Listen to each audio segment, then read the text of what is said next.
Hey guys, welcome back to my channel. I hope you all are doing great.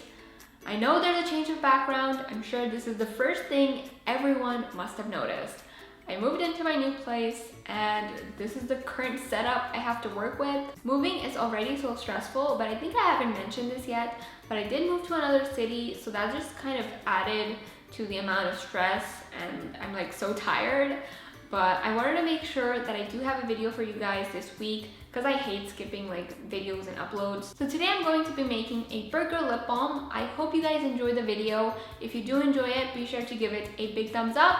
And if you are new to my channel and if you could maybe click that subscribe button, that would be so awesome. And I also wanted to mention that I did upload a video on my second channel. It is a DIY room decor video. I will have a link for it down below because I think it turned out really cute and it's kind of appropriate because I did move into a new place. Anyway, without further ado now, let's get right into the video. The first thing that you will need is a container. I'm using a plastic container, but you can also use a metal container, which I think is better if you're using polymer clay.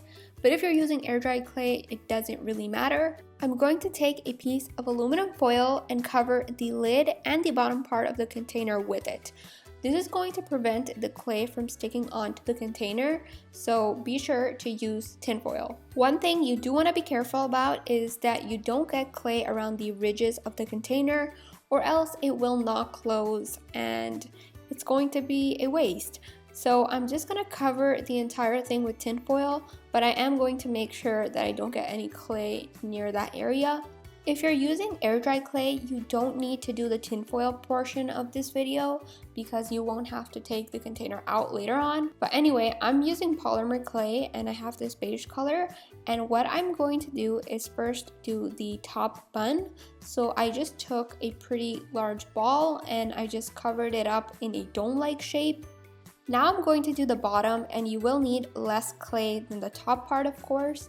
So I'm just going to put that at the very bottom of the container, leaving a little bit of space because we are going to add the patty and the cheese part, so you do want to leave space for that.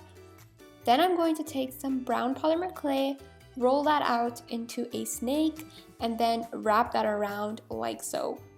I'm going to kind of flatten that down using my fingers.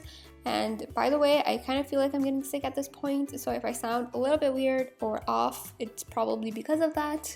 Now to kind of make this more realistic, I took a needle tool. You can also use a toothpick, and I'm going to give it a lot of texture. There isn't really a specific way to do this, you just want to give it a lot of texture. Then I'm going to take some yellow polymer clay, which I rolled out into a very thin snake, and I'm going to wrap that around. I wanted to give the cheese a melted kind of look, so I took a little bit of yellow and I'm going to kind of blend it in a way that it kind of looks melted. Not really sure how to explain this, but you can see what I'm doing.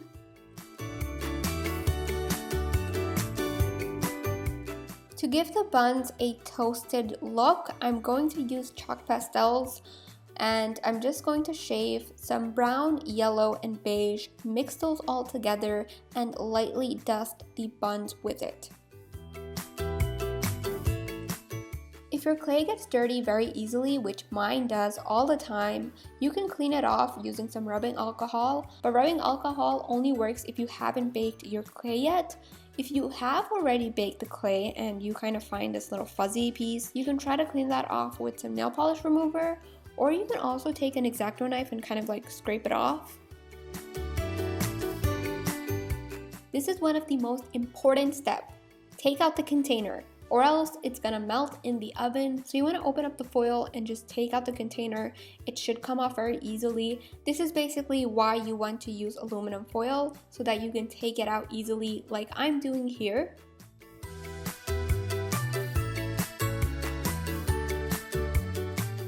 Now you can let that bake in the oven for about 20 to 25 minutes. Once it's done baking, let it cool off completely before you take out the aluminum foil. It will come off very easily once you're done baking it. So we have the container here, and I'm going to apply a little bit of super glue and put the container in place. Now I'm applying super glue on the lid, and I'm going to put the top bun. Next, using some acrylic paint, I'm going to add on the cute face. I made the eyes, mouth, and cheeks.